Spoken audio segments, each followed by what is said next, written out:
Today I've got a fun technique to share with you. We're going to be doing some no-line layered stamping. It's a great way to get a different look from your images.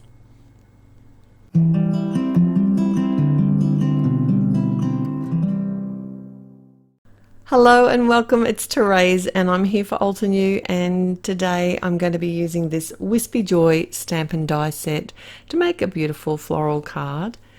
Now this is a layering stamp set which has 3 floral images as well as some leaves.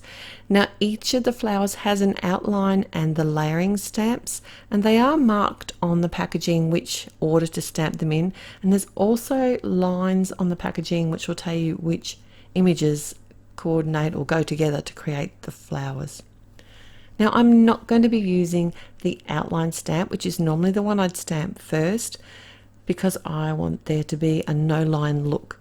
So the image that I'm going to choose first is the most solid image, or the second stamp that you would normally use for each of the flowers.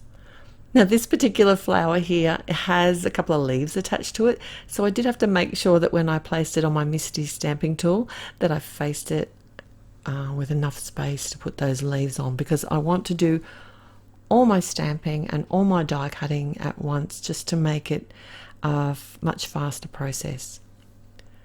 Now these are quite solid images, and it's the first time I've used these stamps because it's part of a release today. So I did actually come in and use a conditioning eraser to prep my stamps before I added the ink.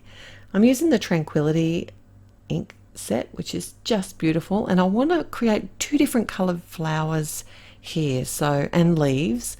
So the way that I do that is I choose different parts of the ink combination. So for my first flower here, I start with the lightest ink and then I add a darker one, and then I can flip my cardstock around and I'll start with a darker ink, and that's just going to give me a couple of variations in the colors for both my flowers and for my leaves. Now after I've done this, I've now got a lot of flowers that I can use. I've got the first layer stamped. So it's just a good way to speed things up by stamping multiples at a time. The second layer of my stamping, I've grabbed the next image stamp and I'm lining it up over top of the base layer that I've done. It is a little bit more difficult because you haven't got the outline of the image to line it up, but if you're not sure, you can have a look. The packaging, if you open up your packaging, it actually has a guide to where to put each layer, but you can also go onto the stamp at the website and it will also have a link for the layering guide there as well. Right, so when I layer up each of these stamps, I do them one at a time. That way I don't accidentally bump them. And when I say one at a time, I mean I will line up one stamp, pick it up with the lid of the Misty, line up the next one, pick that one up with the lid of the Misty, and then the third one I did that. And then I did the conditioning eraser again and added my darker ink. And now I'm getting some depth and variation in the flowers, but I haven't got the outline there. So it's a really fun way to stretch your layering stamps, especially the florals. So I did the same with the darker floral image, and there is one more layer for the 2 larger flowers here, and I just came in, did the same thing, lined them up separately, picked them up with the lid, conditioned them, added the next dark layer of ink.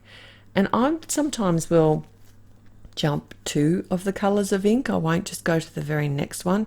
Sometimes I'll use the lightest one and then the third darkest color from the set of 4. It just, if you're not sure, make a couple of pages of flowers, test out your colors and see what you like. You can always mix them into another bouquet on another card. So this is the flower I was telling you about that had the leaves attached to it. What I did here was just held the die in place, put the stamp over top, and then picked it up on the lid of the Misty so that I knew it would stamp in the correct place. I did the same thing here with the leaves. This time I'm using the it's the Green Fields ink set, and I used the lighter and then the middle and then the middle and the darker color.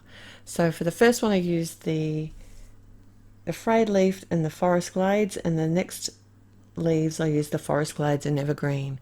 So it's a great way, if you don't have many inks or not very many colours, you can actually restamp the same colour for your second layer, and just by adding the same colour on top of itself, you will get some variation.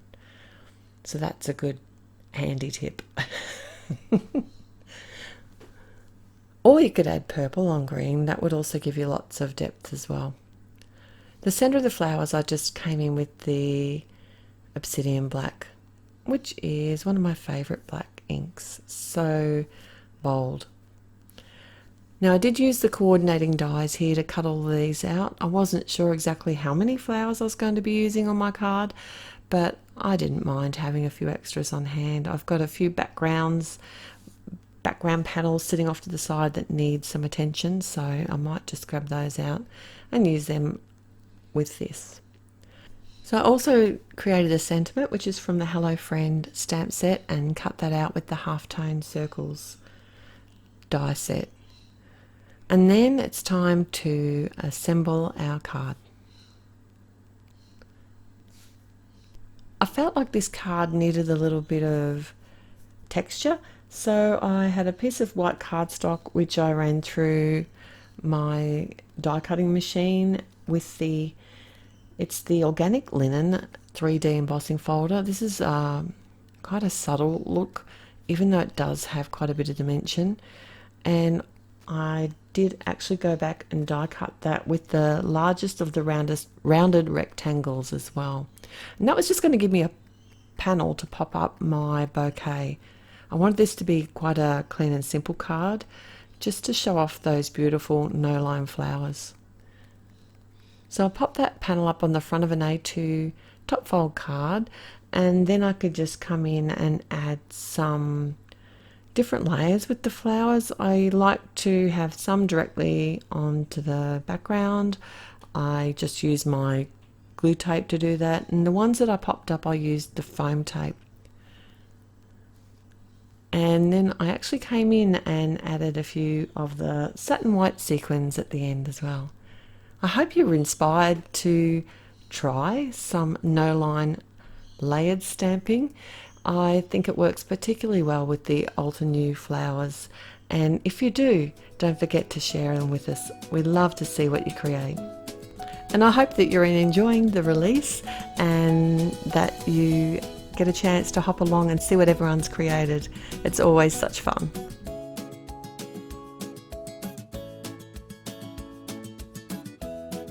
Hello crafters, Jen here.